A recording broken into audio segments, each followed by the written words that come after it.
I want to thank you all for coming out tonight for this YFH Fashion House and BSAY speaker event.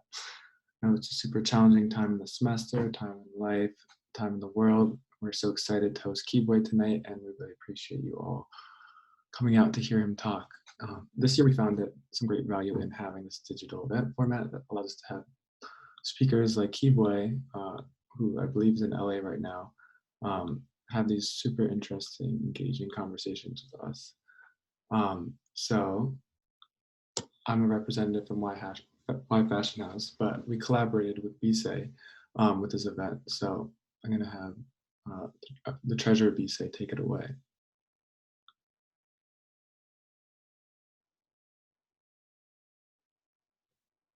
Can you unmute yourself? Let's see. I want to try now.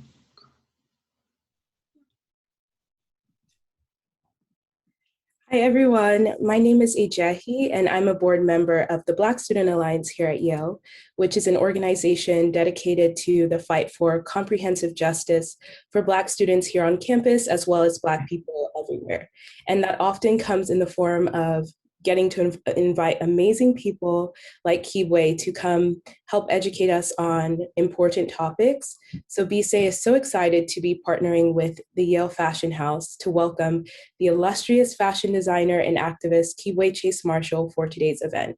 It is so inspiring and heartwarming to know that there are such determined and passionate voices dedicating their lives to the mission of equity and ethics in fashion. So thank you so much for joining us today, Kibwe. Thank you so much for having me. I am honored to have gotten this invitation at a time when I think that so many stand to benefit from people from different sectors of culture, academia, and industry sitting in dialogue around the ways in which we can build more equitable spaces. I want to thank Liam Curtis for being a great partner in realizing this event. I want to thank Y Fashion for extending this opportunity in conjunction with BSAY. I think that these organizations really do help to bridge, once again, communities that sometimes sit in insular spaces. And so I'm thrilled to be a part of an event that is doing such dynamic work. I also want to specifically take a moment before I begin and say that in light of the events, the tragic events that occurred in Atlanta this week, I feel that it is super important that as a representative of the Black design community, I extend my condolences and my thoughts to the Asian and Asian American community. And I feel that more so now than ever, we must all stand in solidarity against voices of hatred and specifically speak up now about the necessity to stop Asian hate, as we have heard people speak up in solidarity with Black community about the fact that Black lives matter. So I just really feel that at this moment, you know, if love won't save the day, perhaps reciprocity will. And I want to stand in commitment to doing the work of that reciprocal support. Absolutely. Yeah, I want to just give some more background on you. It's a great statement. And so yeah, I've gotten to know Kibwe over the phone and Zoom for the past few months, and I'm super excited to introduce him to the Yale community and just have him share his insights and experiences on the state of the fashion industry. So Kibwe-Chase Marshall is both a designer, writer, consultant, and an activist. He spent a decade with some of 7th Avenue's most influential brands, including Michael Kors, Isaac Mizrahi, Oscar de la Renta, as a apparel and accessories designer. And after designing in high fashion for about 10 years, Chase Marshall attended Brown as a resumed undergrad education student, where he concentrated in modern culture and media. After graduating from Brown, he pivoted to the more editorial side of the fashion industry, working as as a writer and market editor for a host of digital outlets, including Elle and Paper Magazine. Then, in 2018, he published a landmark equity action proposal in the business of fashion. It was after this that he became the executive director of the Kelly Initiative, a 4-point plan centered on accountability, objectivity, information, and visibility, all calls for improved racial equity in the fashion industry. The Kelly Initiative honors the legacy of trailblazing designer Patrick Kelly via forging equitable inroads for Black fashion talent. Though Kibwe has been doing this work for a few years now, last summer, the Kelly Initiative authored a letter demanding equity and accountability to the CFDA, which garnered much press as it was signed by 250 Black fashion professionals. Tonight, Kibwe will discuss what he believes is the need for an industry pivot from performative optics towards radical transparency. He'll be introducing his new set of strategies and directives to reconstruct equitable hiring practices in the industry, and then we'll open up for audience questions. We're really excited for his exclusive peek into his innovative, data-driven approach to activism. And without further ado, Kibwe-Chase Marshall.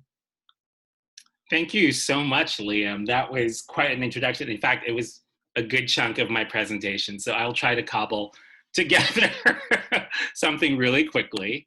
I want to first thank everyone for joining this evening. And then I want to sort of set a little bit of, for lack of a better way of putting it, the tone for this exchange. This is a dialogue, first of all. It will be a little bit one-sided, but that's only because we have the need for me to relay some information that I think ideally will stimulate you to ask questions and or offer thoughts. But I want everyone to know that though this is happening in the beautiful sort of like academic housing of an institution like Yale, what I sort of like to engage is sort of the rigor of academic discourse with the sort of like humanity of friends taking each other to task in dialogue. So let's keep that energy, and please, I value your insights. So as they occur to you, Liam, how should we do questions? Would you like them to throw them into the chat? Would you like them to, do you have any preference? Yeah, I think the chat will work great, and then maybe I think the chat is a good way, and I'll just keep my eye on that because I know sometimes the questions are related to sort of the moment I'm sort of elucidating, and I'll try to be conscious of looking in there. Feel free to just watch the chat. Cool. So one of the reasons that I began to take up sort of the reins of advocacy for the Black fashion professional community, I always say, is because I was waiting for someone to come along and speak candidly on behalf of this community. And I was waiting and waiting and waiting, and that person didn't seem to be coming along. And often the people that I was being directed toward as sort of spokespersons for this community didn't seem to be speaking authentically about the experiences that Black professionals face in the fashion industry. I felt that I had a unique perspective on this conversation because I worked in design studios and then in editorial offices. And that's a very rare narrative in the fashion industry. It is not an industry often where people, though having the potential to work across functions, it's not an industry where that's the norm. And I don't know anyone else, honestly, who has worked in a design studio and like covered the collections seasonally.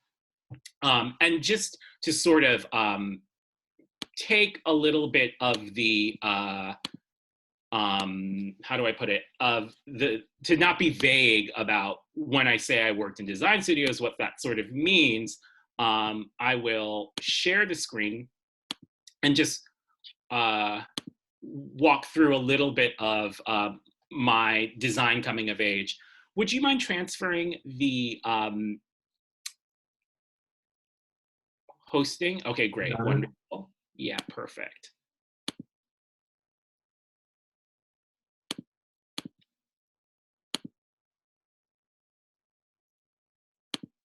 Okay. So I cut my teeth working at Michael Kors, and it was a moment within that collection's narrative where Michael had a very, very sort of like amplified visibility in the public eye, but it was actually a very small design team. It was Michael, a design director, and two designers, one of which was me. I had gotten the role because I had been interning for about a year with the collection and began taking on projects that engaged my ability to do technical illustration. We worked with factories that were in Italy, and so all of the development of the clothing was done through technical illustration. And you can see here some of that technical illustration that develops the product. This is after Michael, I went on to freelance for various brands. This is working for an Anne Klein hardware, accessories license, developing hardware. This is when I worked for Isaac Mizrahi. I worked both on his main collection and then on the launch of his collaborative collection with Target. That was like very much the beginning of the recognizable designer working with mass market. Here's work that I did at Oscar de la Renta. And this is work I did at Gap Incorporated for a fourth brand they launched called Fourth in Town. And you can see here, when I worked there, I wouldn't say, maybe it's presumptuous on my part to say that I was viewed as a novelty, but I was certainly a rarity as a Black senior level designer for Gap Incorporated. I went on to work for J. Mendel here. This was a second company with which I did footwear in conjunction with Manolo Blahnik and also with Christian Louboutin. This is Original Penguin. What this work relies heavily upon is really drilling into one's ability to move clothing in the design process from illustration to finished garment. Making sure I'm sharing the correct screen. You all are seeing illustrations currently? Yes. This is really, when you're working in New York, sort of the crux skill in a design studio, because often you don't have the ateliers that many European brands have right in studio. I shared this because I want you all to realize that I am really most vested in how those with dynamic skills that happen to be Black may be left out of an ability to contribute to industry. So for the sake of you all just meeting me, I wanted to some capacity, evidence that I'm coming to the work I do from a skills sort of driven perspective. Now, pardon me, I want to now sort of segue to what led me into advocacy. And that was when I was working as a writer, I began to become frustrated with the lack of industry coverage around the issue of Black exclusion from the design space. And that was really where I was most focused, because I had come from that space. And now as I was reviewing collections, I was feeling a bit hypocritical, sort of pretending that I was speculative about who was in the studios when I had walked through many of the studios myself. So that is what really began my sort of quest to bring visibility to Black designers.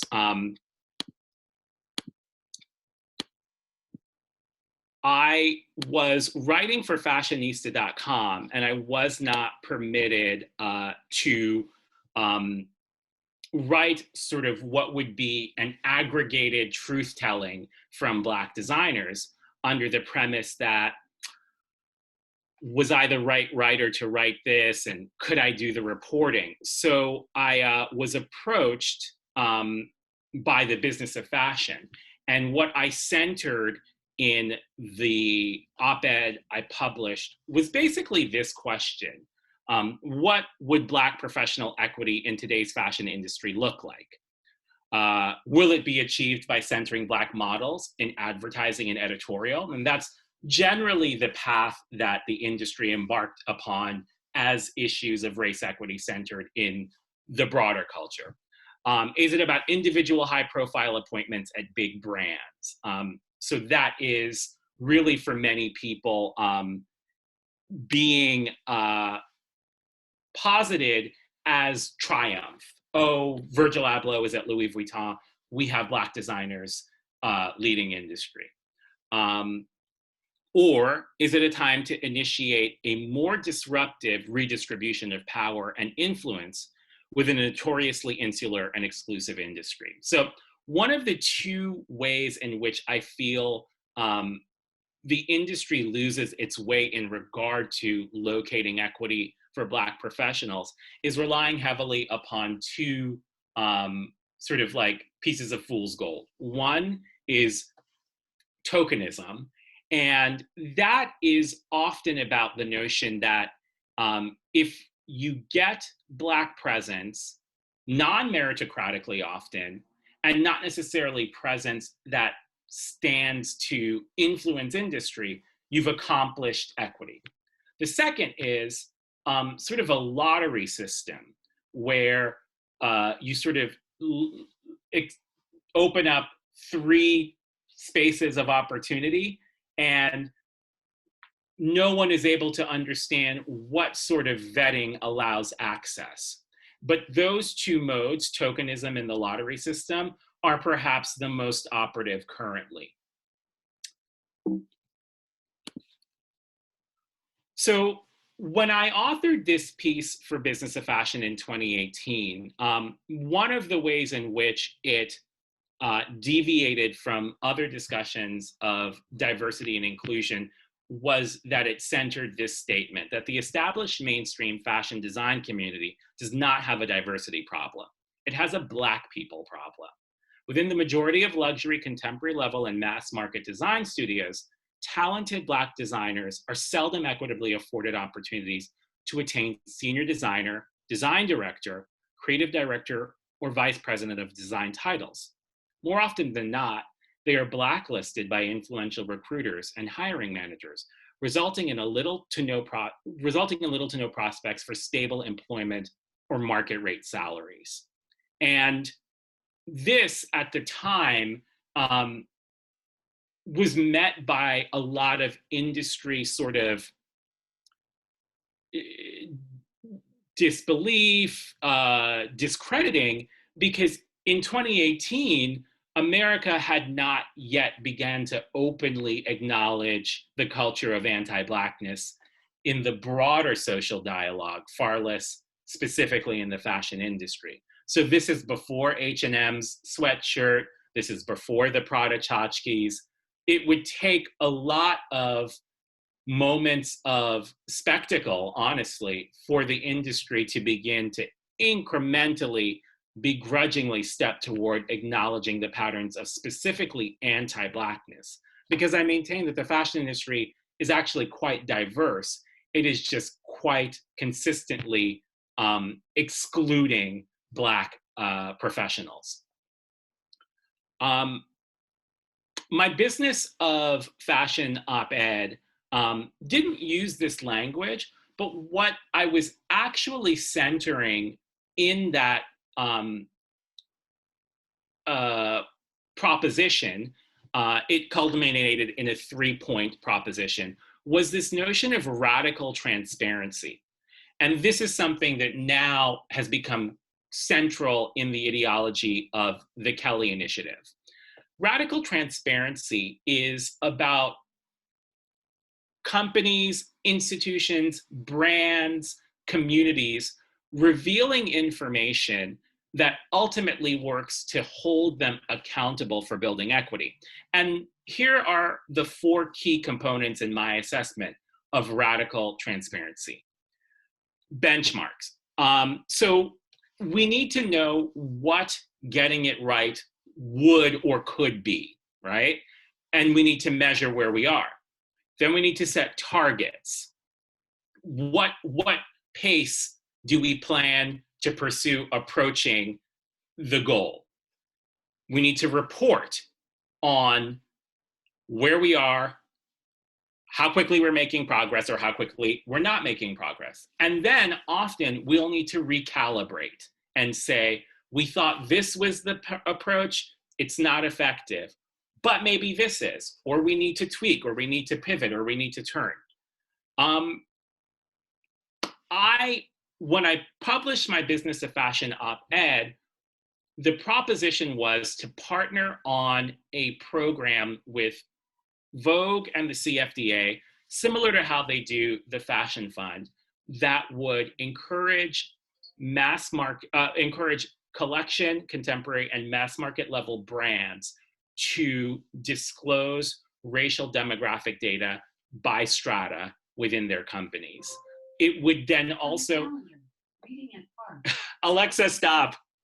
It would also then encourage an audit of the headhunting sector of the industry, and ultimately annually report those findings. My attempts to garner a meeting with the CFDA to discuss this proposition were rocky at best. And they kind of came to a head when we reached a point where I was suggesting that we do a 2-hour meeting. I would present for 30 minutes and take questions for around 15 minutes. And they would do the same in regard to whatever equity ideation they had been doing. They told me that in total, they would extend a half-an-hour meeting, and that I would not be able to speak about what occurred in the meeting afterward. And if I was not willing to basically sign an NDA, they would not have the meeting. And the conversations deadlocked at that point. And it was indicative to me of the fact that they were, to me, more vested in what I call performative optics than radical transparency. So radical transparency inherently engages vulnerability. You will always have to be receptive to critique. You will have to commit to the long term. And often you will have to center those who have been in the margins. Performative optics relies on power and the ability to use power to create narratives. It is about amplification of hollow successes. It is about a commitment to the short term, and it generally relies on centering only those who already have established influence.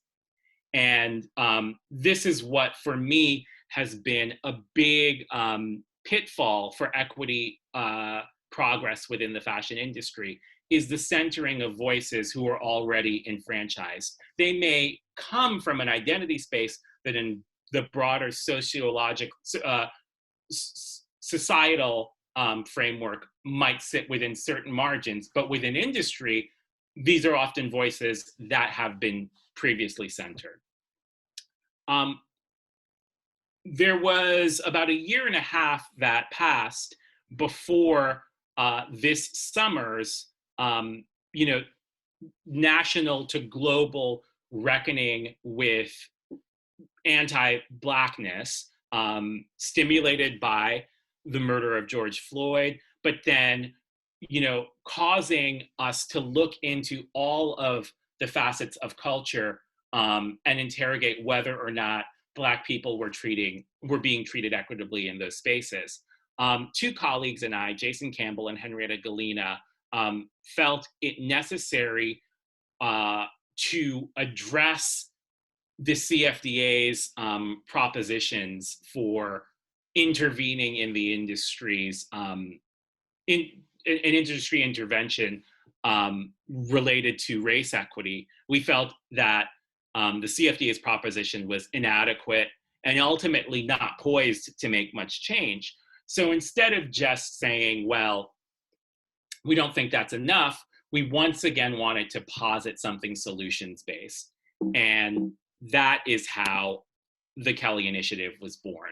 And the Kelly Initiative basically utilized a lot of the framework of my Business of Fashion op-ed, but thought more broadly about the landscape of Black fashion professionals beyond the design studio, to pull in people that work in marketing and sales and merchandising, even people that work in related fields like beauty professionals, and also to think a lot more about how the fashion industry is really so much a part of the gig economy now, and has a lot of people that are working on contracts, formal or informal, that are really still the backbone of the industry.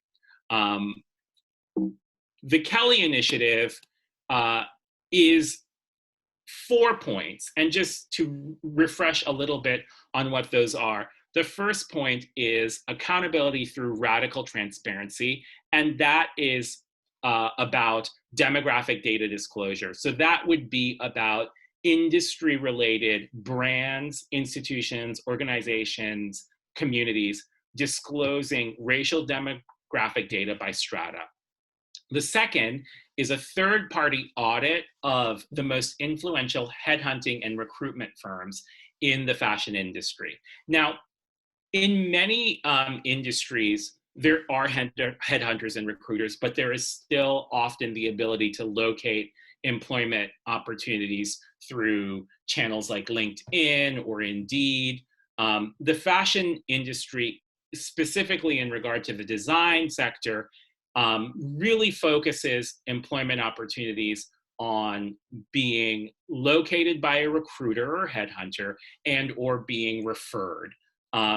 And that really creates a barrier to entry that is almost impenetrable for many Black candidates. On top of that, what consistently goes unspoken is the ways in which the headhunting community can consistently put Black candidates out of commission, out of consideration. And so you will know very talented, very dynamic candidates that aren't even getting to interview for roles within which they could thrive. The third component is a release of information annually. And this is going to be about a consistent reporting. And this is really saying that if and when the consuming public becomes aware of companies that are hiding their demographic data, the consuming public, I feel, in this ideological moment, is not going to buy as carelessly as they did previously. It also means that each year's graduating class of students can have a little bit of a roadmap as to what companies would even be extending equitable opportunity to them. If a company is not reporting that data, you probably, will think differently about how you spend your time pursuing opportunities there. And then the fourth, and this was the newest addition to the multi-pronged plan structure, is a commitment to increasing the visibility of very talented fashion professionals who happen to be Black through an annual curation of 50 dynamic professionals called the Kelly List. And this is a best practice that we grafted from the film and television industry that really does the work of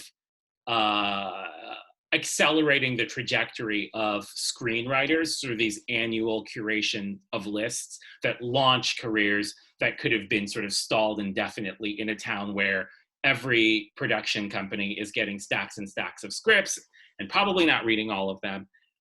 We were seeing that this was a way to begin to float to the top some of the talented Black fashion professionals that have the potential to really change industry. In the wake of the CFDA not responding at all to the Kelly Initiative, which was delivered on Juneteenth, we've seen recently efforts to create some data-driven assessments of the industry's performance in regard to equity. So the CFDA partnered with Philip Van Heusen, which is a large manufacturing conglomerate, to do a survey in February, the state of diversity, equity, and inclusion in fashion. Now, this is something that, you know, different people will have a very different perspective on. They surveyed roughly 1,000 professionals across 41 companies. Now, statisticians will tell you that if you have a relatively homogeneous populace, 1,000 can be an accurate sample. You can get an accurate read from a sample size of 1,000 for populations that are far bigger. I argue that there is less homogeneity within companies in the fashion industry, especially at different strata and region and market focus. And just to get a little bit of perspective on why I think that sample size would have to be incredibly larger, 24,000 or like almost 25,000 people work for Ralph Lauren alone. So I feel like perhaps a sample size of 1,000 couldn't even give you an accurate read maybe on that company, far less the whole landscape of apparel and accessory industries. The New York Times recently did a survey that was published on March 21st. And I've been in dialogue with them since about some of the ways that I feel that their reporting could have been a bit more comprehensive. I, at times, am frustrated with the ways in which the industry doesn't locate that there are Black professionals that are offering solutions-based options for addressing diversity and inclusion issues. I am frustrated with the notion that for some, it appears as though the community of Black professionals is waiting for someone else to supply an answer when we are positing potential solutions. The New York Times, they surveyed 64 brands, best known for their women's wear, whose products set trend, whose designers have become celebrities, and whose imagery sometimes depends heavily on Black culture. They added 15 major department stores in their solicitation in the same cities, and they as well went after some key editorial outlets. And you can go to the New York Times and read, one of the key things that was fascinating was the reticence they encountered to disclose. What I feel is something that could be a great resource that it shocked me did not seem to get the sort of industry coverage I thought it could or should is a digital platform called the Diversity List. And what the Diversity List does is curate 100 companies that are at the given moment industry influential and pursue locating their publicly disclosed demographic data and then putting it in a visual format that allows consumers, students to really wrap their heads around how race is functioning in that company. So to give you a glimpse into why I think this platform is dynamic, let's say Amazon. So here, what the diversity list does is it gives you this breakdown of, at this point, who works at the company in terms of race and gender. What it hasn't been able to do yet, because it might not always be disclosed. For this company, it is. So here, like, they have their boardroom, so you can see the racial demographic breakdown in the boardroom. Not all the companies are disclosing that.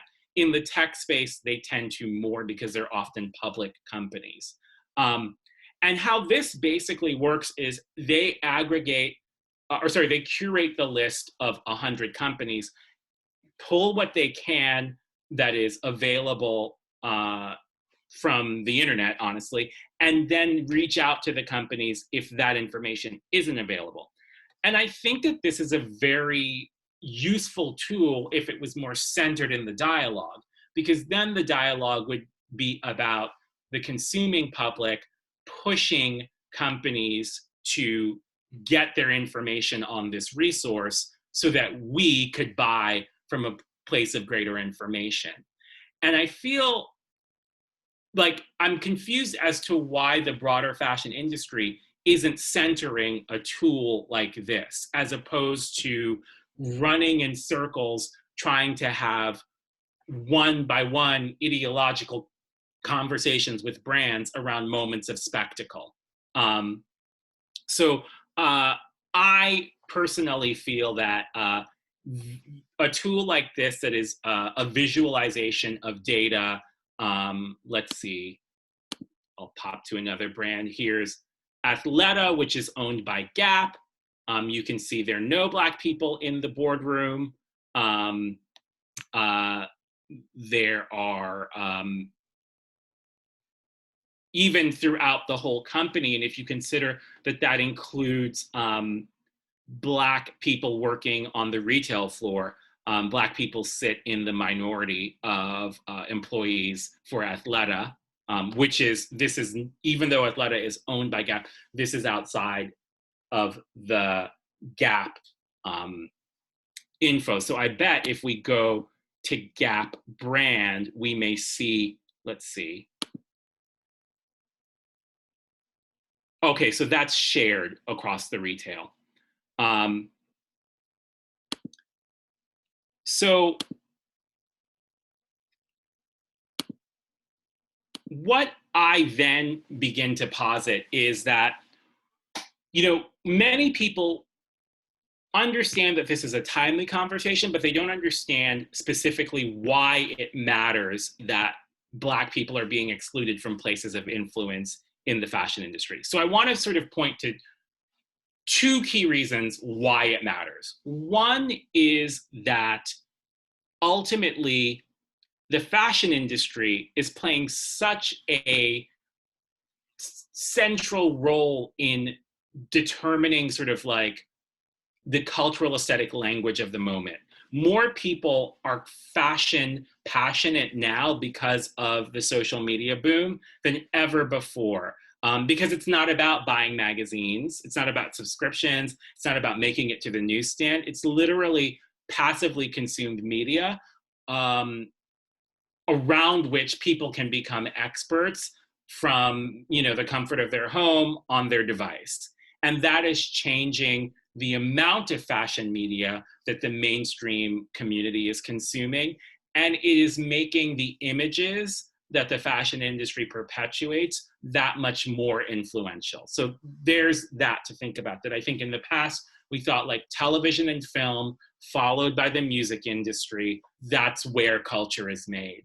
But culture is being made, I think, in a larger portion than historically by the fashion industry. And then the second reason why it matters is because Americans consume a lot of clothing, but increasingly they're not consuming clothing that's being designed, manufactured, or manufactured within the US. And we can be in a space of dynamic innovation in regard to apparel and accessories. But what's fascinating to me is that you have a huge portion of the talent sector being excluded from that conversation. And that portion that's being excluded in other creative fields is so influential. So can you imagine if Black creative professionals, sound engineers, producers, instrumentalists were not allowed to participate in the music industry in this manner? How much of the contemporary music that operates so influentially in culture wouldn't be there. And there's a weird way in which there's an industry sort of gaslighting around the notion of like, well, I don't know if Black designers are talented or what would they contribute. And for me, that's,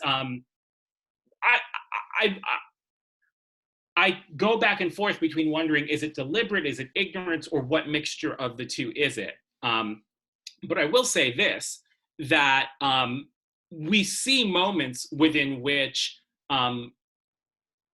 the entire industry becomes incredibly influenced by the work of Black creatives that helm design teams. So on the far left, I have an image of Fear of God's duo stripe track pant. And this is something that when you work in apparel industries, you become keenly aware of things that become copycatted up, down, left, right in industry. So this is something that was introduced in the streetwear market. You found collection level brands saying we need to do a refined casual knit bottom. And then you saw this trickle through all of the mass market. In the center, that is perhaps the most market ubiquitous shoe since any iteration of the Air Jordan. And then on the far right, I think we've all marveled at the ways in which the Telfar bag has upended the tradition of established brands creating desire around a handbag. And so I use these three examples to say that, you know, it's great that these Black creatives are finding a way against the odds to be influential. But it shouldn't be a battle, because ultimately we, the consumer, and we, the economy, benefit from these contributions. And these contributions aren't only going to be style contributions. These are going to be contributions that factor in the sustainability dialogue. These are going to be contributions that factor in the size inclusivity dialogue. These are going to be contributions that factor in the ability inclusivity dialogue, but we're negating that Black creatives have the capacity to contribute in those spaces. So recently, I began to think more about, well, what's the next step? If these companies are you know, playing like the ultimate game of leaving us on red in regard to asking them to disclose race-driven demographic data, how do we move forward maybe in another lane? And I began to think about the fact that America is changing in the wake of the social media boom at an accelerated pace. Now that can result in the sort of like churning of the soil of some of this, you know, white supremacist, xenophobic, you know, nonsense that's going to be churned up.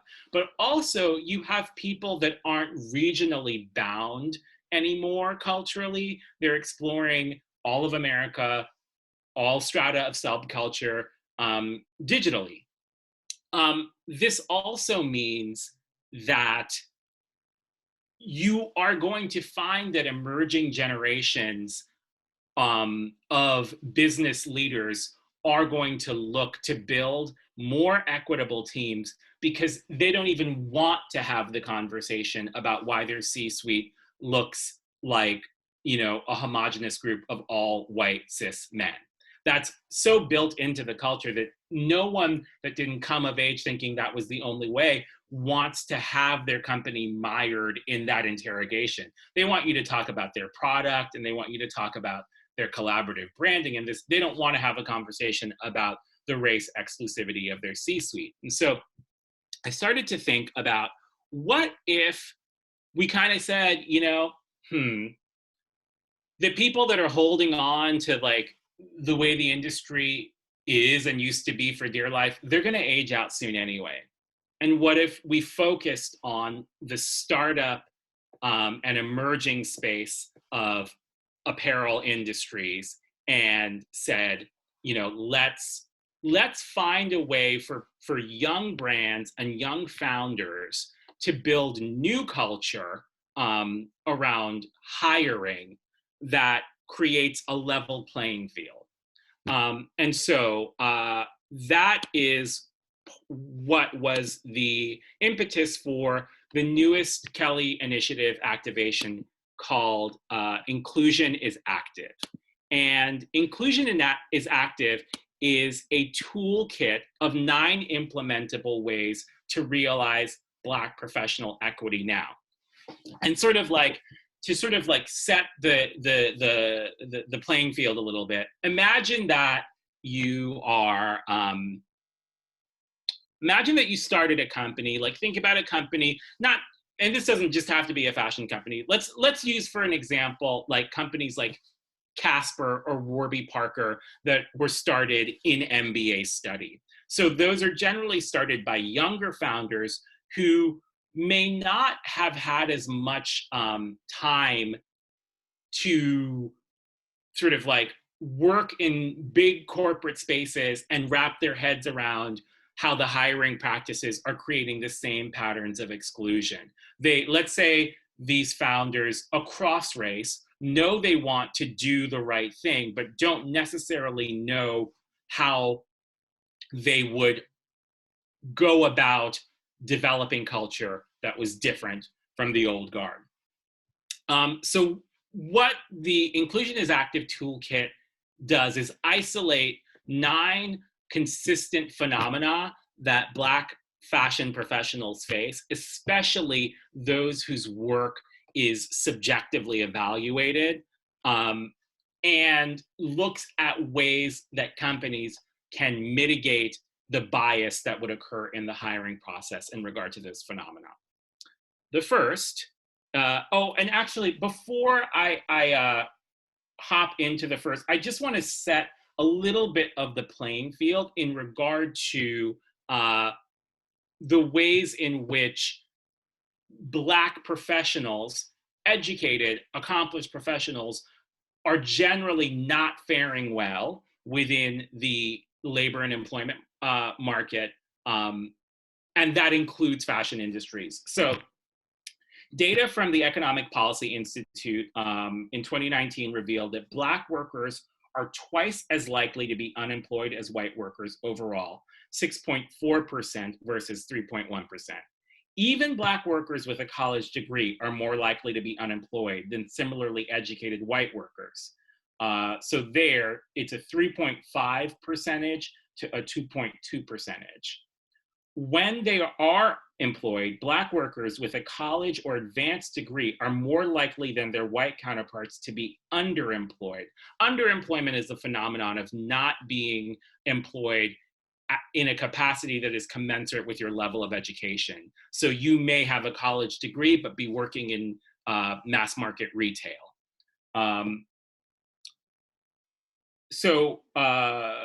Black workers with a college or advanced degree are more likely than their white counterparts to be underemployed when it comes to their skill level. Almost 40% are in a job that typically does not require a college degree, compared to 31% of white college grads. And when you think about it, that like, you know, Black people, including multiracial and biracial people that decide to identify as Black on a census, are 15% max probably of the American populace. So when you look at the disproportionately high rate of people that are bucking the odds and getting college degrees, but not being able to be employed in a capacity that's commensurate with that study, it's rather disturbing. This relatively high Black unemployment and skills-based underemployment suggests that racial discrimination remains a failure of an otherwise tight labor market. This March, the NY Times reported that many brands showed Black models in their ad campaigns and shows this season, but behind the scenes, there is little Black representation among the executives and designers leading these brands. So here is the first phenomenon that I think remains a challenge, and I call it the fortress walls phenomenon, and that is the ubiquity of discriminatory barriers to entry based on pedigree vetting, short-term internship history, etc., for assistant and associate roles. So really here, you've got double standards about what gets you in the door for those first jobs. Now, what would address that is open doors of equitable access. Realistically assess and define the key hard skills necessary to perform entry-level roles. List them explicitly in job listings. So people shouldn't be showing up to interviews to be told, oh, well, we need someone to do this, and we never said that in the listing. Define a skill set that all applicants must perform and pursue ranking results objectively via a standardized scoring criteria. So often people are extended opportunities without any sort of like cross-applicant test.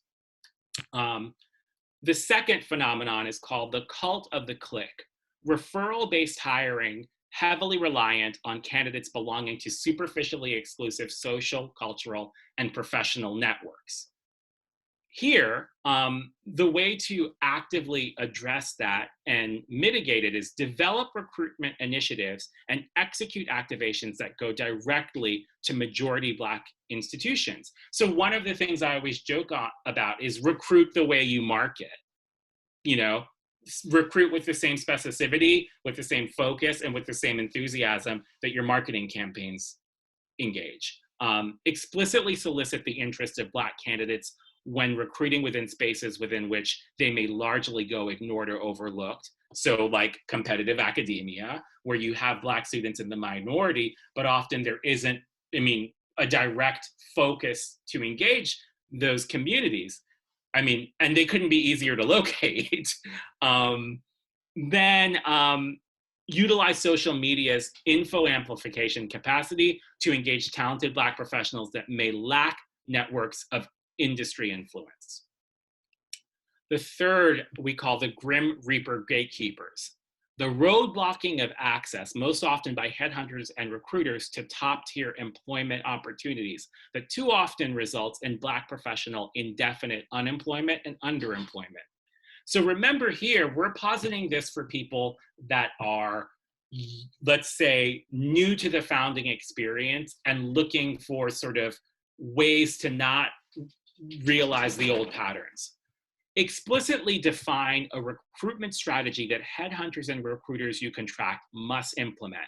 This strategy should require documentation of targeted recruitment and require skills-based documented vetting of candidates. If a recruitment firm refuse to work with them, they will eventually come around for those commissions, or another firm will.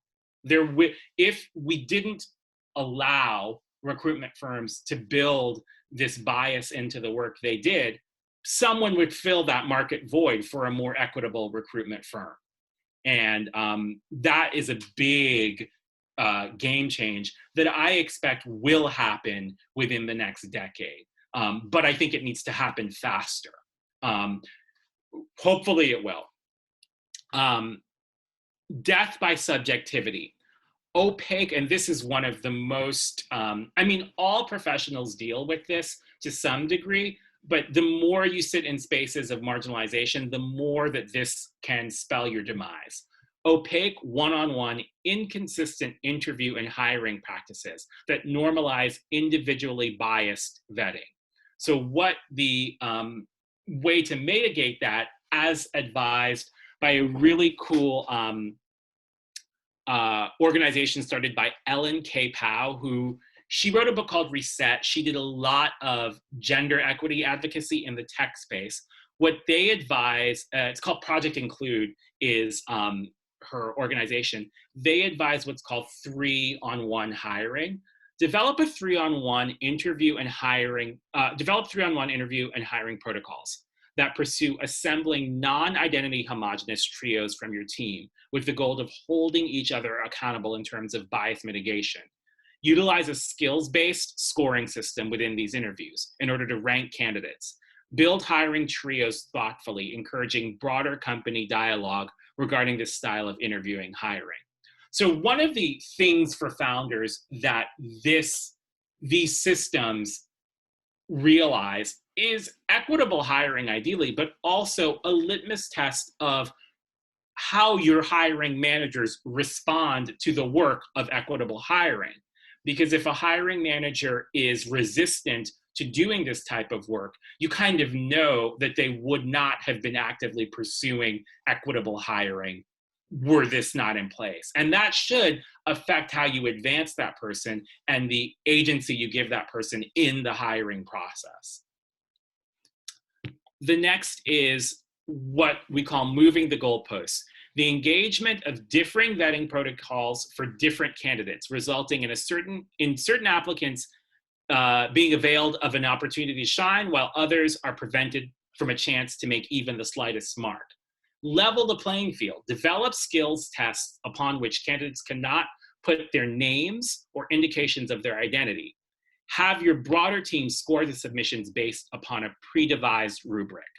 And that is a game-changing component of the creative professional, specifically the design interview process. So what I am proposing should be going on is that for any role, a design test be requested.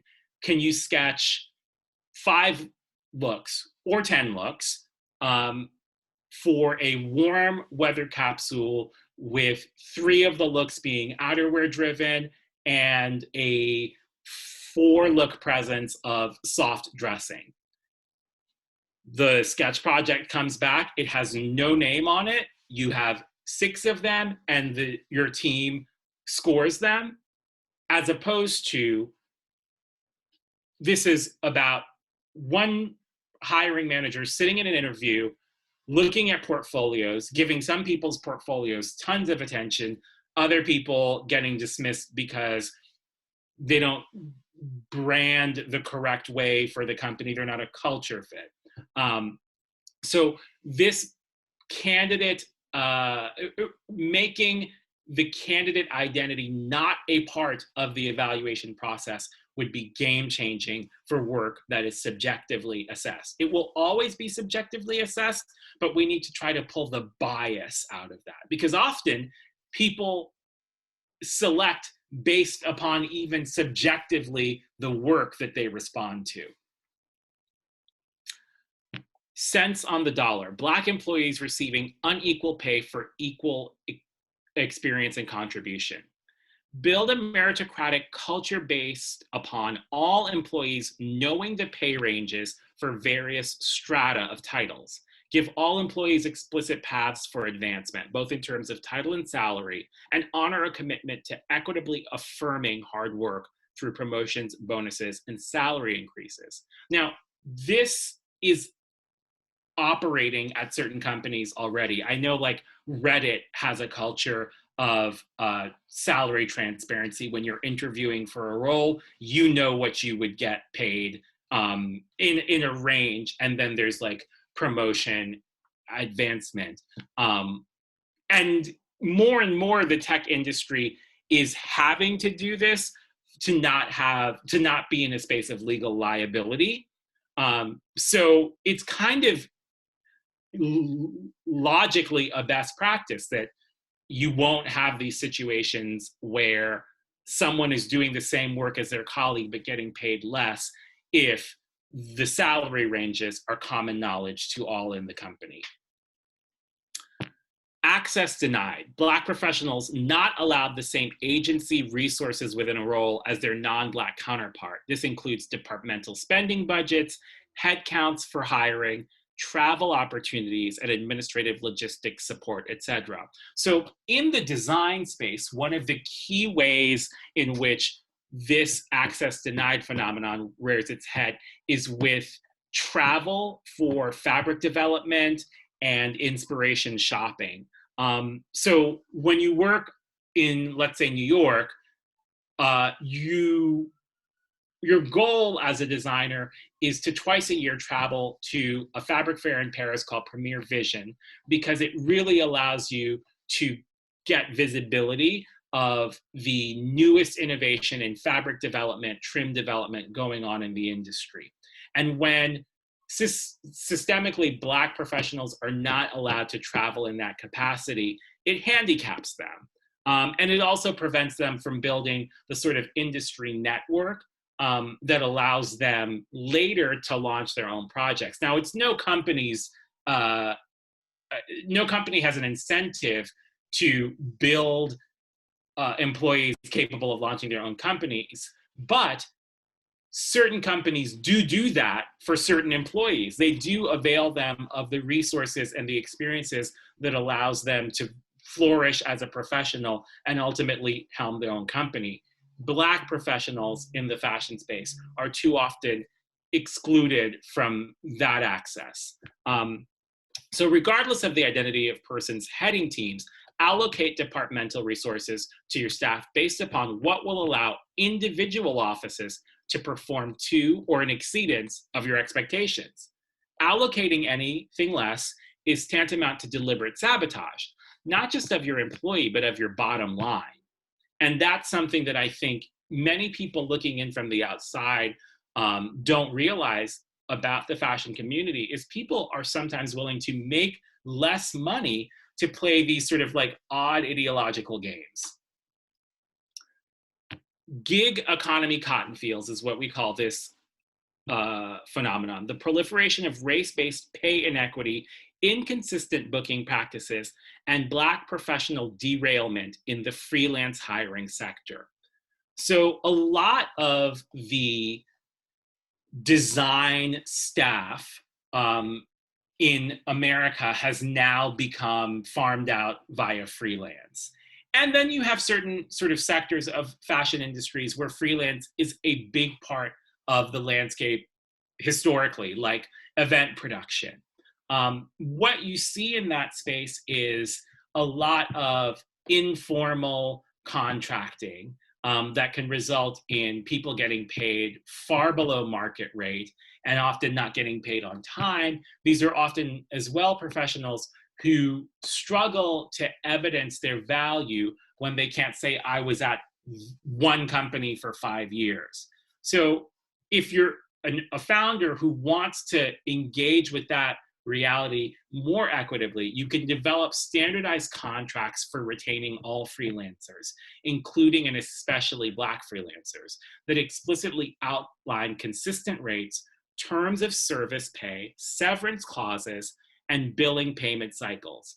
Avail freelancers, including and especially Black freelancers, of opportunities to gain the financial and situational stability afforded by full-time titled salary employment. So you often find certain Black freelancers that are freelancing indefinitely for a company that's interviewing for a role, but not consider them, and they're filling the role on a freelance basis indefinitely. Ghost rejection.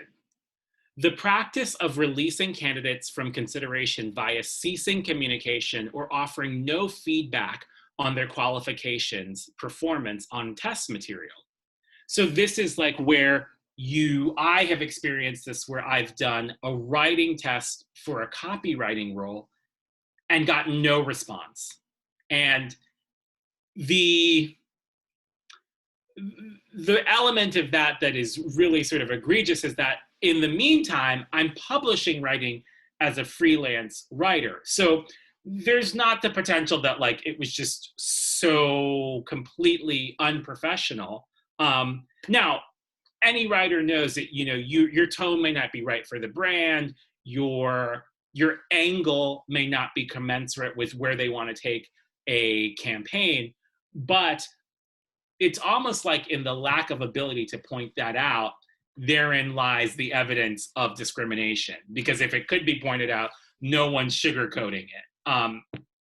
So here, the mitigation of that phenomenon is called follow through with feedback. Task those capable of hiring with giving all candidates feedback on why they were or were not selected for a role, with emphasis being placed on ways in which they can attain the role going forward by evidencing key skills. If a skill set was administered, if a skills test was administered, it should be returned to candidates with a grade and related assessment notes. And that is one of the ways in which I feel the industry is sort of doing itself a disservice, in that these companies should and do want top-tier talent, but they're often not doing the work of top-tier hiring practices. It's work to vet the best candidates. And to sort of be timely and topical about that, you know, if you all have been present in the news cycle, you will know that Teen Vogue appointed a new editor-in-chief, a woman who identifies as African American. And upon her being appointed, there were some questions about her qualifications. She's 27 and she's coming from a political journalism space, working for Axiom, the cable news network. Further public sort of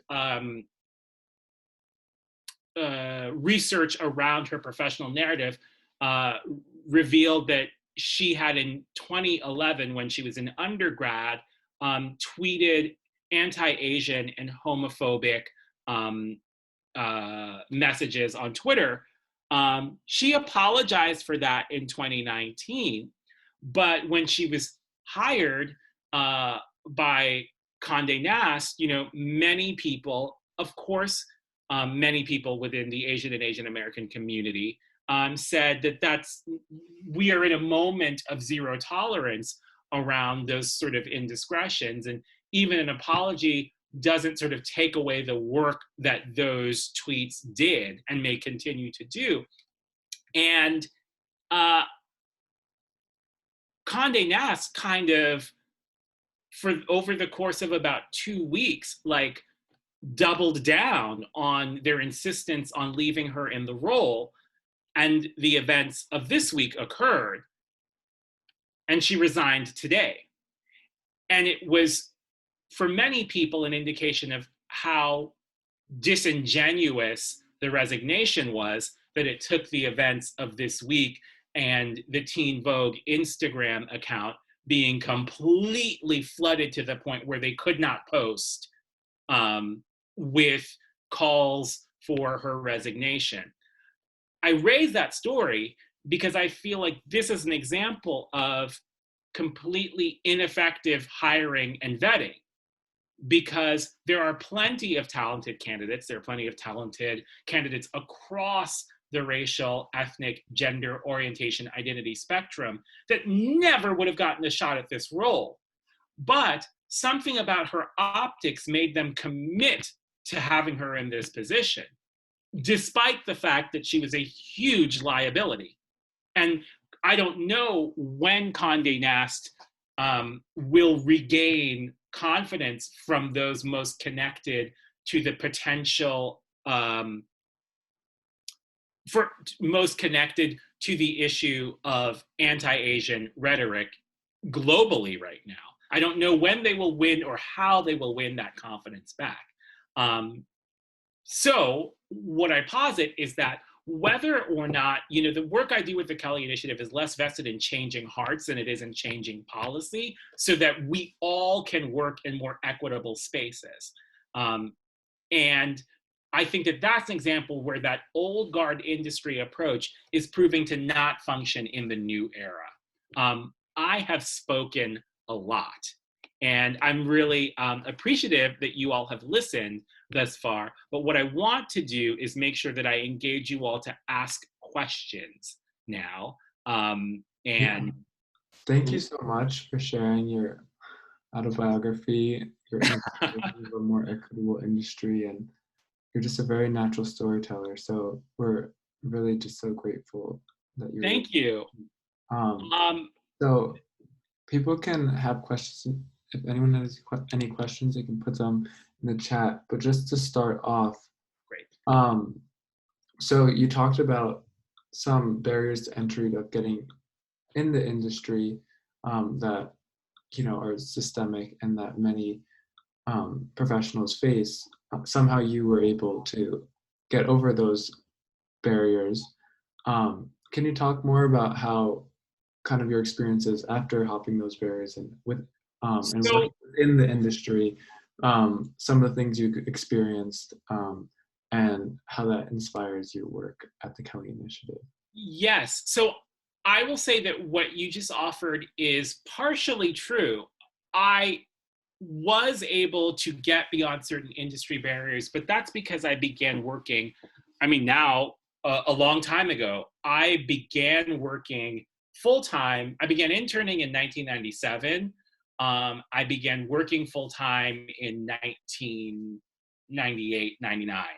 And at that time, this is for you all going to be hilarious or maybe just like unbelievable. The internet didn't exist as we know it. You were seen as like highfalutin and like way too into yourself if you had an email address that you like were telling people to email you. And I mean, it was such a different moment. We faxed all of our technical illustrations. And, definitely this is a decade and a half away from mobile technology as we know it. I say this to say that the industry was incredibly insular and incredibly reliant on people that had certain hard skills. As a result, if you had those skills as a Black professional, I would say you could get a foot in the door. Back then, the pay inequity and the precarity of your role was the big struggle, that you could get let go, but you could kind of angle your way back in.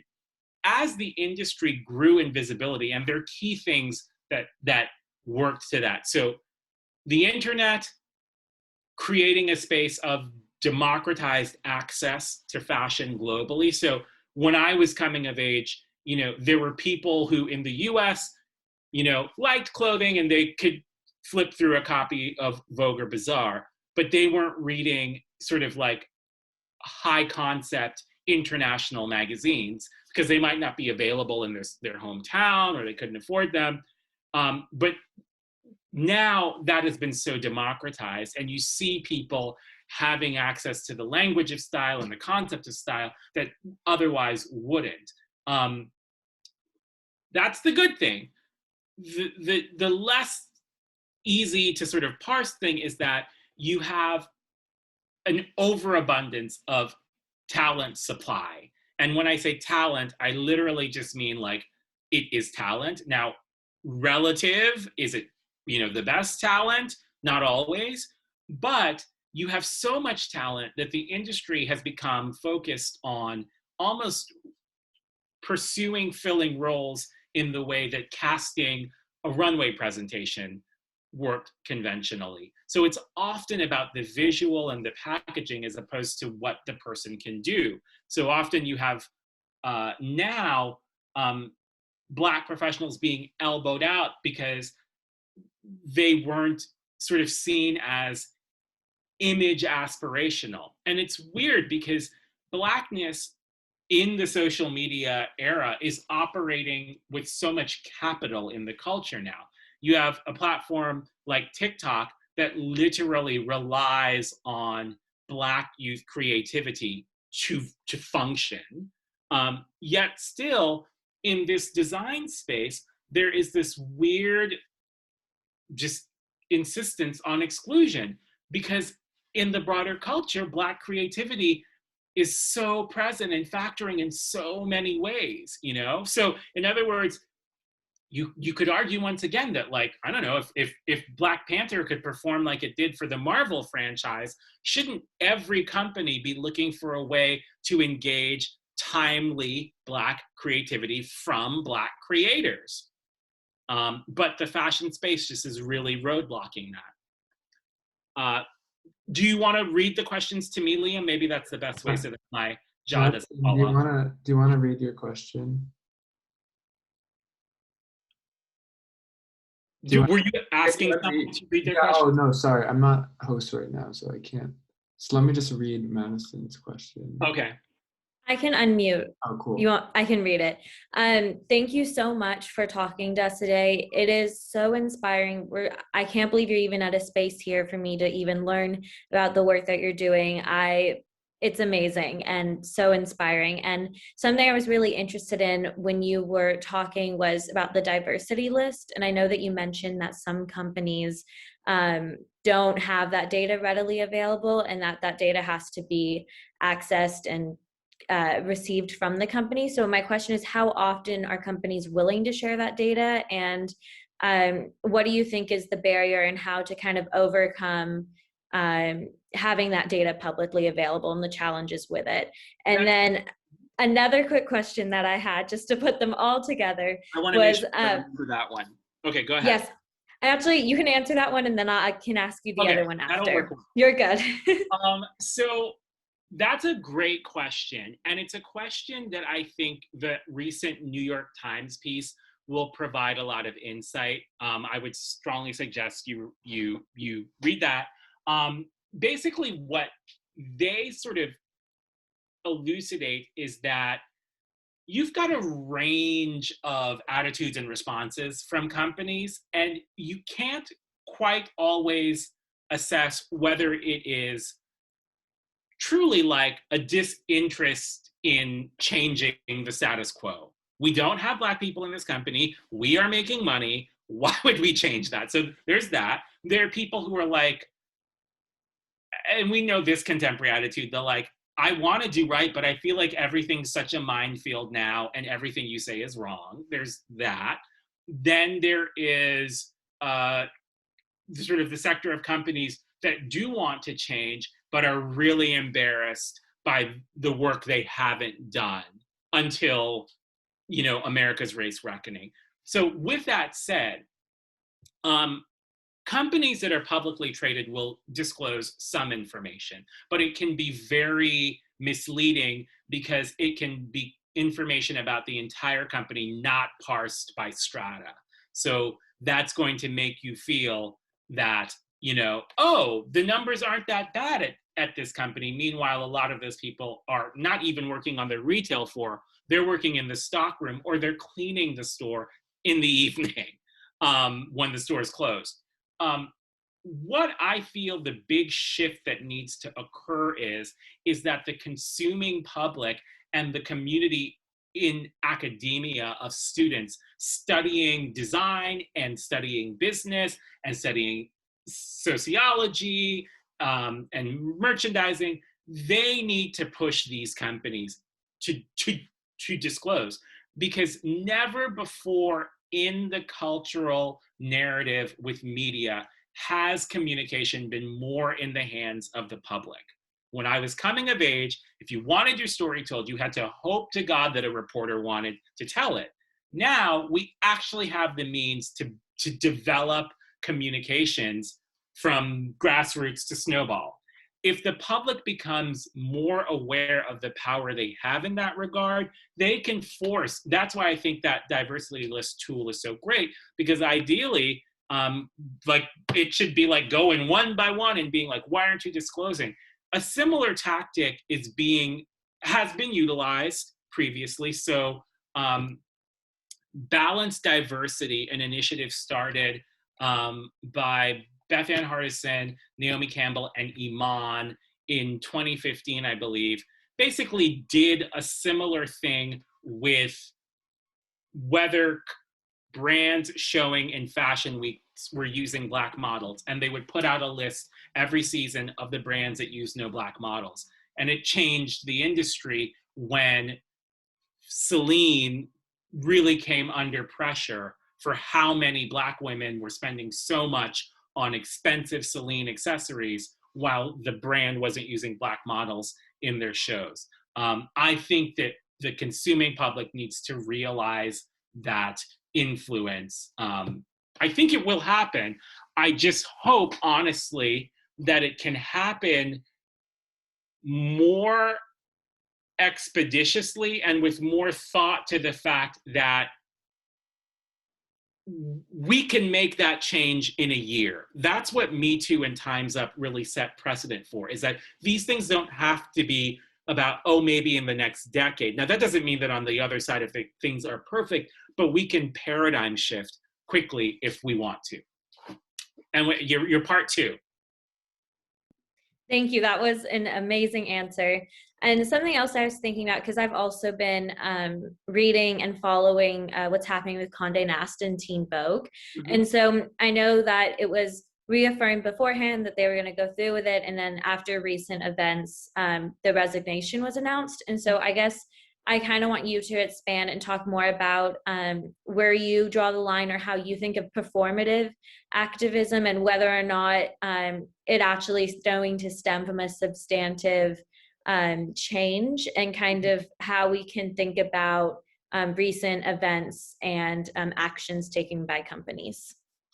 So I think that all of us will know where we organically fall in regard to sort of the spectrum of like radical transparency and performative optics. And that is, if not okay, it is a reality that I have accepted.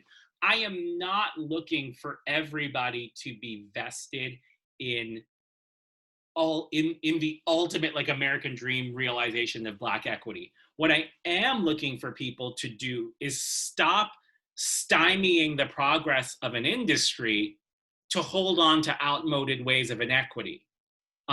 Because at the end of the day, like, you know, I hate to be so like history professor about it, but like, you know, like a Black person invented many of the procedures that allow for like plasma transfusions. A Black person invented contemporary streetlights as we know them. Like, these are things that move culture and society forward. And it's not about like, oh, I would be willing to not have plasma transfusions because I don't want Black people getting too haughty. Like, it's like, we need these things. And more so ever than before in regard to the ways in which the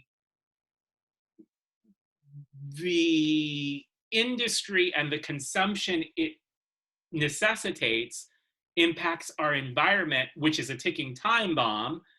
We need innovation in thought. And some of that, the beauty of the fashion industry, and this is what is so compelling to me, actually something I wanted to mention, is that like, really,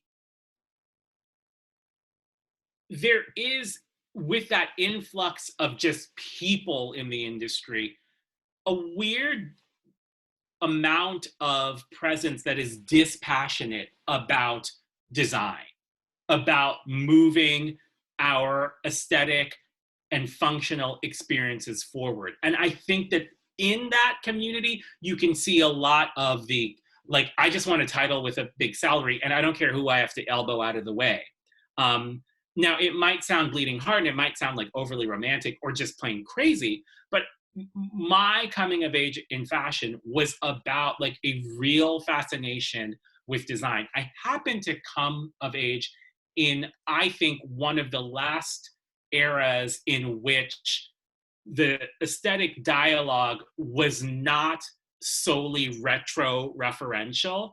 So my coming of age in the minimalist 90s was a moment in which many designers were looking to make clothing that didn't look like previous eras. I say that to say that there was an investment in innovation. I think that that needs to return to the dialogue. And I think once you can bring back that investment in innovation, hopefully you would also want to allow all of those that have the capacity to innovate to have a voice. Thank you so much. Thank you. Liam, is there another question that we should take? I saw a question earlier. It's actually more of a comment from Mannequin Madness. Yeah, go ahead and read it. Yeah, I'm just going to read the comment. She was just saying, I'm glad the Kelly Initiative has expanded to include other categories besides designers.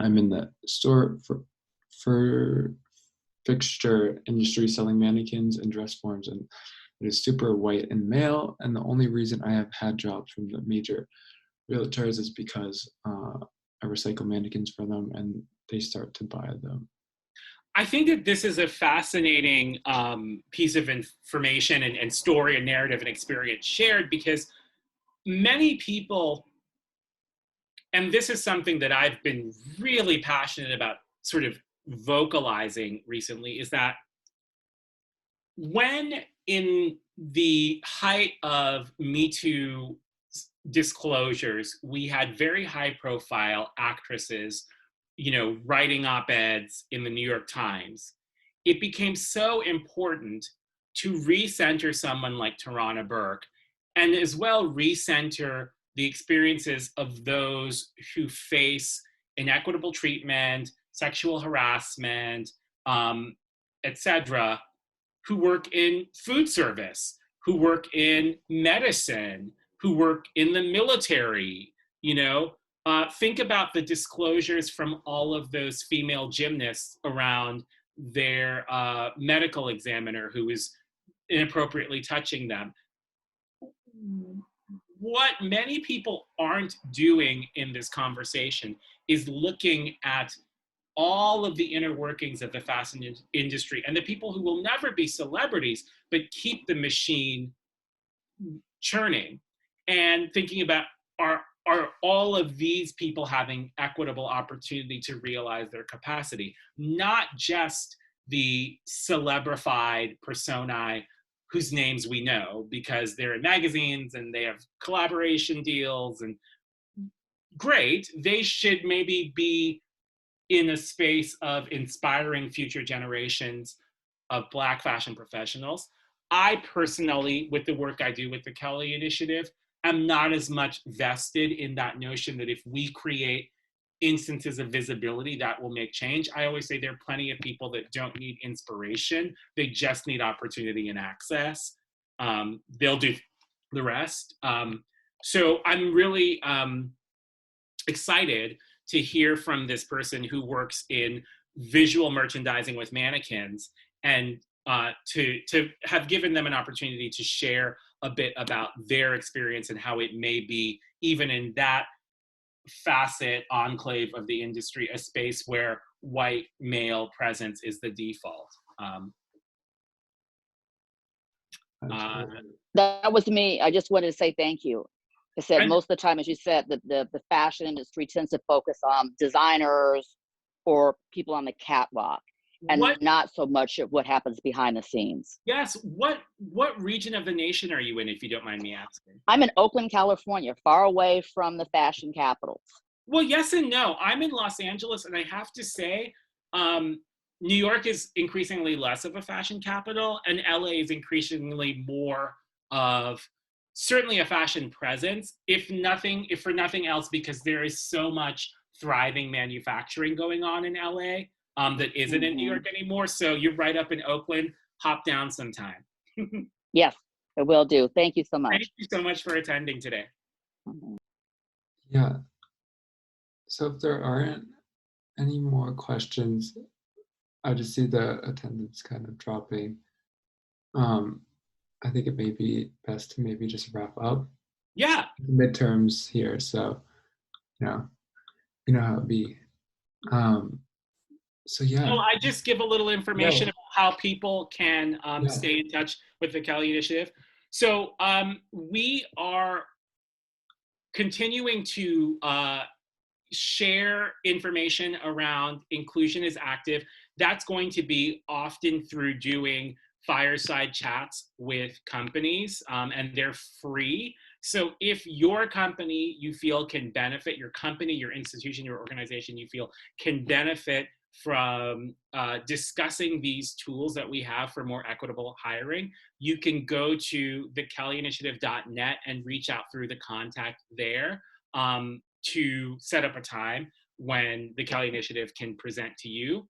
We're also going to be doing a digital gathering of Black design professionals, ideally in April, as we try to coordinate with everyone's schedule.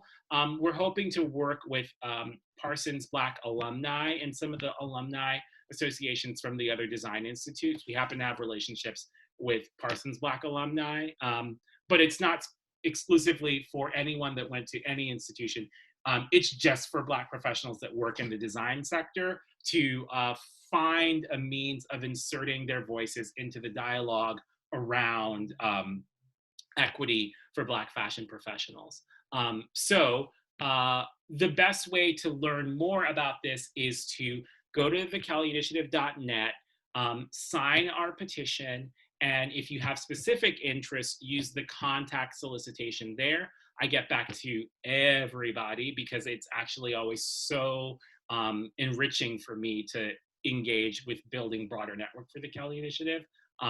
Really quickly, I want to thank you all so much for joining. Liam, thank you so much for coordinating this. Y Fashion, thank you so much for hosting this. BSAY, thank you so much for extending your hosting as well. I really am glad to sort of kick off, ideally, emergence from some of the fear of the COVID era into hopefully a more healthy season via an event like this. Thank you all so much. Thank you. If people can unmute themselves and just clap. Thank you so much. Thank you. Thank you. All right. Can I ask one last question? Yeah. Certainly. Are you involved with Harlem Fashion Row? Is this Mannequin Madness? Yes. Uh-huh. I have in the past written as a journalist about Harlem's Fashion Row. Harlem's Fashion Row is a brilliant organization that I feel is a bit more invested in independent designers as opposed to designers that are working for established brands. So I support the work they do, but I felt that there was a hole for an organization that was advocating for those design sector and all other sectors. Because what I'm trying to do now, I love hearing from you, is really find examples of, I mean, I know the spaces that my eyes and hands have touched, but I don't work in visual merchandising or retail, so I haven't really worked with someone like you who supplies mannequins. But it's great to connect with you because that's another story that I can share about how specifically Black people aren't factoring equitably in a host of spaces. Gotcha. But is there a specific reason were you just wondering about Harlem's Fashion Week? No, just wondering because I thought they had some similar sort of initiatives like you do, but as you're right, they tend to be more about the independent fashion designers. Yeah. And that's valuable, and we need that. I personally just feel that when designers are cultivated via working for brands, they are poised to be more successful as independent brands because they've gotten to hone their practice and they've built a more robust network within established industry. Gotcha. Yeah. Good point. Okay. Well, thank you so much for joining. Yeah, thanks everyone. This was so wonderful. I'm blown away. Okay. Yeah, I'm gonna end the recording. We could just. Wonderful. Well, thank